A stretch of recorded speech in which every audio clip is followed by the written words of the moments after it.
దేవుడు ఇచ్చిన మాటను నెరవేర్చడానికి నిర్ణయ కాలము ఆసనమయ్యేది. మీ జీవితంలో దేవుడు ఏ వాగ్దానం చేశాడో, ఏం చేస్తానని దేవుడు సెలవిచ్చాడో అది నిర్ణయ కాలం వస్తుంది. ఆ నిర్ణయ కాలంలో తప్పకుండా జరుగుతుంది. ఆయన సిగ్గుపరిచేవాడు కాదు. మన పిల్లలను ఎవరైనా అవమానిస్తూ ఉంటే మనం చూస్తూ తట్టుకోగలమా? పిల్లల అవమానాన్ని తల్లిదండ్రులుగా తీసుకొని ఇక మీదట మా పిల్లలకి అవమానం కలగకూడదని పిల్లలను గొప్పగానే ఉంచాలని కోరుకుంటారు. మరి మన పిల్లలను అవమానపరుస్తూ ఉంటే మనమే తట్టుకోలేకపోతున్నామే. మా పిల్లలకు బయట ఘనత రావాలి అని మనం ఏదేదో ప్రయత్నాలు చేస్తున్నామే.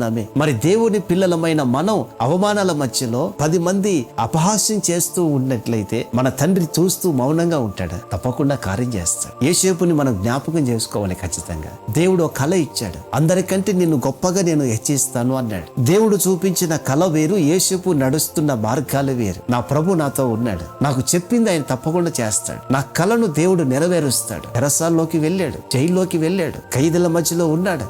నిర్ణయ కాలం వచ్చింది. యోసేపుని ఎవరైతే చెరసాల్లో వేయండి అని చెప్పారో అతడే తీసుకొచ్చి సింహాసనం మీద కూర్చోబెట్టాడు. యోసేపు సెలవు లేకుండా ఏ ఒక్కరు కూడా కాళ్ళు గాని చెయ్యి గాని ఆడించడానికి వీల్లేదు అన్నాడు. ఎంత ఆశ్చర్యం అండి! ఇంకెప్పుడయ్యా సంవత్సరం ఆఖరిలోకి వచ్చేసాం, సంవత్సరపు చివరిలోకి వచ్చేసాం. దేవుడిచ్చిన మాట సంవత్సరాలు దాటిపోతున్నాయి. ఇంకెప్పుడు నిర్ణయ కాలము ఆసన్నమై ఉన్నది.